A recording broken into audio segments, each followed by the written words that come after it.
going to read a few poems, or start out with a few poems. Ghost in the Moonlight. Because the moon is full, I want to run naked into its stark white light, its whiteness doubling my whiteness, so that I'll seem a frantic glowing thing, running barefoot through parking lots, across bright empty streets, traversing unfenced backyards.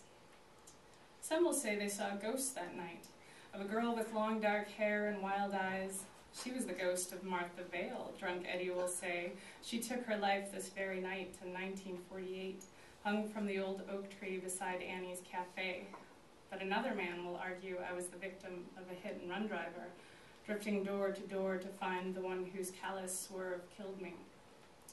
And one woman, the one who is staring at me now, her mouth agape, her hand clutching the nape of her red sweater, she'll say I was the town temptress, murdered after luring too many women's husbands to my bed. She doesn't know that I am the wolf, unbidden, no one's victim, timeless as the moon above us, free to howl at last. Ow!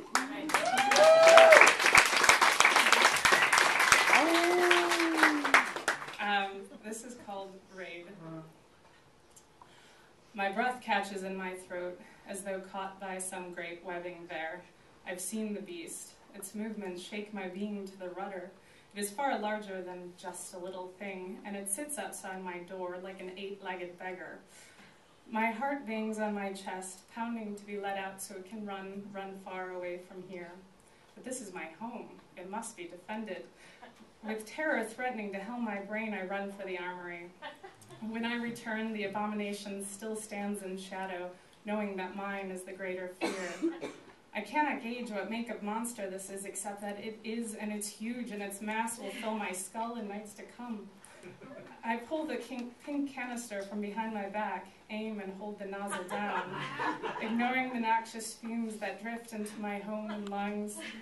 The beast scampers, its giant legs searching for escape, but I can't stop now. My fear has grown too large. Too much. I shake and quiver, afraid and angry that this thing couldn't have just stayed in my nightmares. I puddle the stuff around its arachnid legs, those things which lend evil movement. Still it does not die, but tries again and again to raise its disproportionate body from the boiling substance. A battle cry lodges in my lymph. I want to scream, die, die, die, into the night, and have the sound carry away all traces of the spindly carcass. But instead it twitches a last and heaps upon its back, curdling, as spiders that die always do.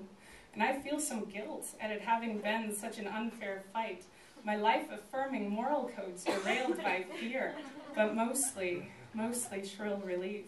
Though my arms still tremble and my chest still rocks, and I know that dim husk will crawl its way, limping and deflated, but alive, so alive, back into my mind.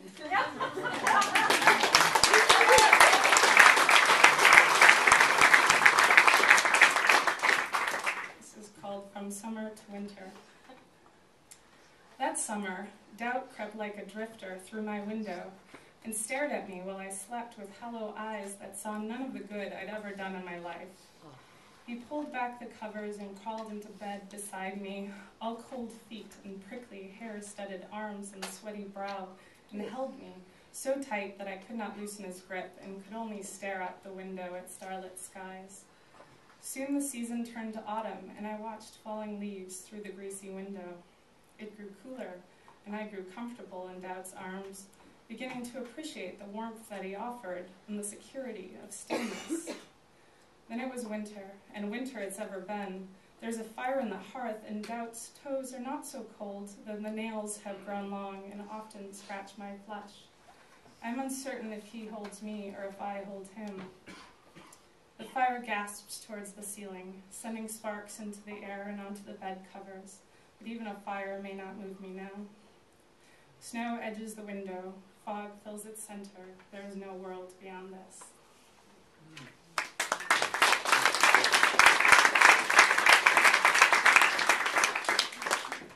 This is called 5 Years Are Nothing to a Dead Man. The lines of your face have been charted by cartographers, folded neatly and filed away in the halls of memory. Mine are still prey to erosion and biblical storms. There will come a day when you, handsome and tall and teetering on 30's edge, raised by some apocalyptic feat, won't know me if you see me on the street. You'll wonder, who is she, that old woman at the crosswalk with the blue-white hair and stooped shoulders, looking through lenses the size of cheese wheels, waving a withered hand frantically, singing the song of your name as though it were a tune she's known her whole life.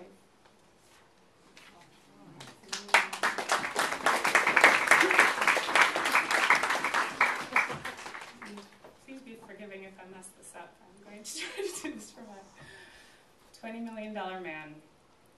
I'm the $20 million man. White tooth, spread plate, grin a mile long, hairline tempting fate. I'm a matinee idol, eyes a hint green, cashed in, money-making machine.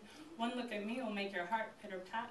I'm flawless, perfected, with no baby fat. I'm fictionalized, well exercised, I'm who you pay to see. I'm compromised, materialized, I'm all you'll never be. I'll sign your dog-eared photo right to my biggest fan. I don't know who you are, but I'm the $20 million man.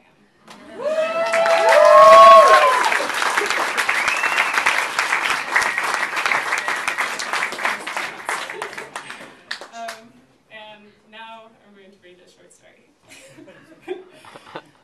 This is called The Tower. Ben's living room grew more vivid with the setting sun. The red leather of the armchair Sarah sat in beamed, its color almost grotesque. He just came out of nowhere. Ben leaned forward and poured her more wine. Why would someone do that, she went on. I'd never seen him before. The wine shuddered against the curve of her glass. She willed her hand to stop shaking. It worked for a second, then the shaking started up again. People are crazy, Sarah. Ben squeezed her knee before sinking into the sofa. He grabbed his own wine off the end table and took a sip. Sarah shook her head. Why me? Why hit me? Maybe you looked like his ex-girlfriend. Is that your reaction when you see someone who looks like Deb? My reaction? No. My reaction is a bone-deep shiver. I was afraid of her. He looked off at the mantel where the miniature Eiffel Tower stood. Whenever he talked about Deb, his eyes went right to that gold tower, the only thing still standing from his and Deb's relationship. A passing car shot light through the room. The gold tower glinted. The bearded man had smiled at her before he'd hit her. He'd had a gold tooth. Remembering was like cold water. I should have called the police, Sarah said. I still don't know why you didn't. People get away with stuff. There's no point. She drained her glass. That's a horrible attitude. Ben shifted his back on the cushions. What would they have done? Put out an APB on a white bearded guy who punches women? Exactly, Ben said. You might not be the only one. It could help someone else. I'll think about it. She put down her empty glass and pushed it next to Ben on the sofa. He wrapped one long arm around her and offered a sip of his wine with the other. I've had enough. She went to lean on his shoulder, but as soon as she tilted her head to the right, her left cheek throbbed. Pain sparked through her face. She made a little sound in her nose. Hon, we should ice it some more. Ben set his glass down. He put his hand under her chin and turned her towards him. She stared into those green eyes, those gentle eyes, and tried to feel safe. The ripple across his brow was like a ripple of water. She said, I almost drowned once. His hand dropped to her arm. He looked surprised and worried. When was this? I was little, 6 or 7. It's one of my earliest memories. Ben leaned back on the couch, watching her. It was one of the things she liked most about him, how easily he fell into listening, true listening when required. He let the words unravel from her instead of pulling on them, without interrupting with questions or insights. She could hear her last boyfriend, Paul, like a ghost in the room. They say traumatic events are remembered easier. Paul never listened, never shut up. I was in one of those inflatable swimming rings. Mine was a pink My Little Pony. She gave a little laugh. It was a Pegasus. I was in the deep end, probably shouldn't have been, but I was floating there, holding onto the cement gutter, watching the big kids dive off the diving board. And this boy, I didn't even know him, swam over me. He pushed me under, right out the bottom of my ring. I remember opening my eyes underwater, seeing this whale of a kid above me, flopping on my raft, churning water into my face. It was like a freighter passing over my head. Ben's arm around her tightened. It seemed like forever. It probably wasn't that long. I probably wasn't even close to drowning, but it felt like it. I couldn't get to air. I'm sorry, Ben finally said. She realized her cheeks were wet. She wiped at the good one. It was a long time ago. Something about this. She shook her head. She decided to make light of it. Maybe the guy who hit me was that kid, all grown up, though he'd probably be fatter now. She looked at Ben. You ruined my raft, you know. Firefly. That was her name. The Pegasus. Her head was listing to the side. Sarah almost moved her own head to the side, then remembered the pain. Poor Firefly.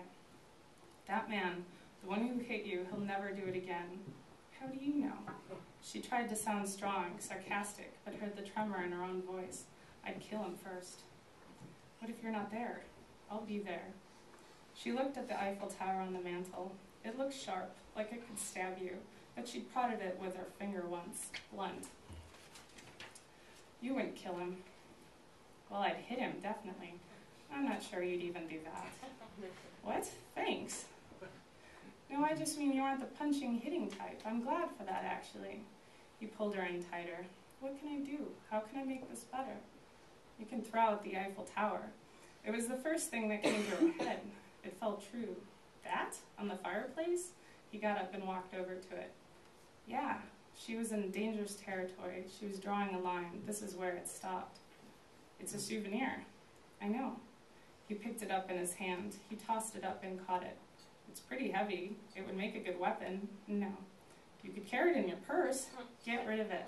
She felt a thrill as she said it. She was terrified, but she felt powerful too.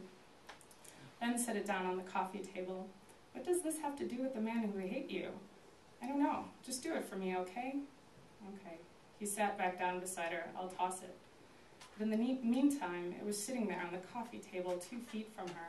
In the meantime, it was closer than ever. Thank you.